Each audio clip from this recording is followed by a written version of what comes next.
Scarborough Fair. Parsley, sage, rosemary. Back in the 60s, life was a breeze. No top speed limit, no pollution worries, the fun of open-air motoring in E-Types, Cobras, Elans, and of course, the Alfa Duetto. With 60s fashion currently back in vogue, one car company is trying to bring back some of those wistful memories. Ginetta Cars was founded by the Walklip brothers in 1958. Based in Essex, they produce sports and racing cars, very much in the Lotus mould. The classic G4 really established the company during the 60s. While in '66, they produced the first ever mid-engine GT car, the G12. Now the company's in new premises in Scunthorpe. They're still making the 4s and 12s, primarily for export to the Japanese market, while the latest models are the G32, now the convertible or coupe form, and this, the Ginetta G33, which brings some of that 60s fun back into motoring. The Ginettas are all handcrafted by a workforce of 40 that turns out around 150 cars a year. Chassis welded together from steel tubing are clad in fiberglass matting with the bonding resin rolled on to form the shape of the body shell. Cars are built in batches of 5 or 6 and, once it's been made to fit, the body is mounted on the chassis and then taken to the spray shop to receive 7 coats of paint. Next comes the bolting on of the running gear, with engines and gearboxes bought in from Ford or Rover. The final touch is the fitting of trim and upholstery before the cars are either gift wrapped for Japan or ready to drive away, and the G33 just has to be the one for me. Not only does it look right, but it sounds right.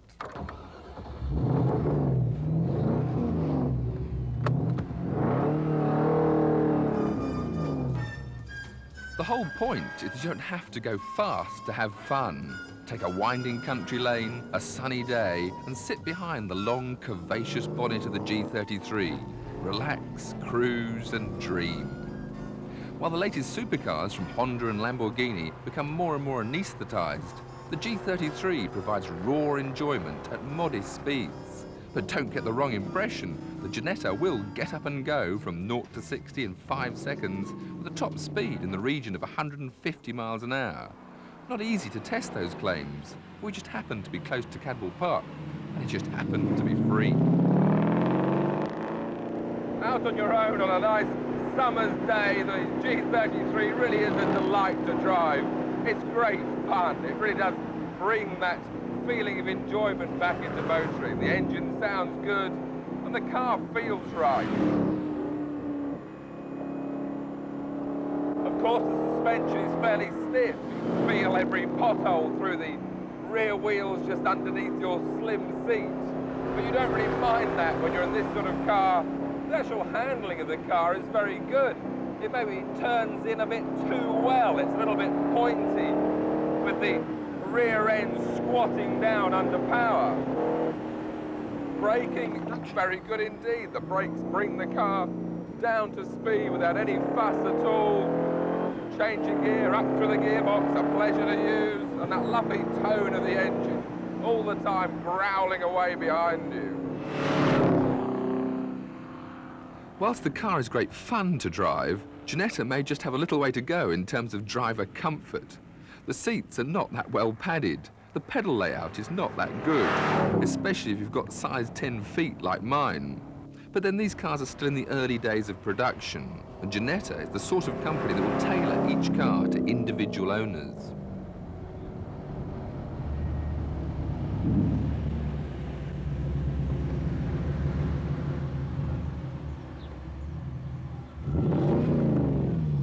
Well, there's no doubt the Ginetta's a lot of fun out on the road. What about the interior equipment? Well, the dashboard really reflects its racing pedigree. A good layout of speedometer, rev counter, oil pressure gauge and water temperature. The wipers and headlamps come on normal stalks, but apart from that, there's not a lot else. There's 3 buttons in the centre, 1 fog lamp, 1 front windscreen demister and 1 for the fan. But then there's the very basic heater control. Not too sure of some of the interior design. Apart from that, precious little else. Mind you, the air conditioning's free. Pop-up headlamps are neatly hidden in the front wings, but pop up the boot lids and you'll find limited space. This has to be shared by the soft top frame under the humps that only leaves room for the smallest of bags, while most of the space in the boot proper is taken up by the 9-gallon fuel tank with its filler cap tucked away well inside. Something I last saw on an old Lotus 7. Under the bonnet, the 3.9 litre Rover unit is very easily accessible if the enthusiast wants to work on his car. But this large one-piece hood, the fit is rather showing its sort of kit car heritage, if you like. Silence like a cancer rose. While the build quality may not be a match for the likes of Honda or Lamborghini, you care not a hoot while the sun shines. But you can't always trust the British weather. Like silent raindrops fell.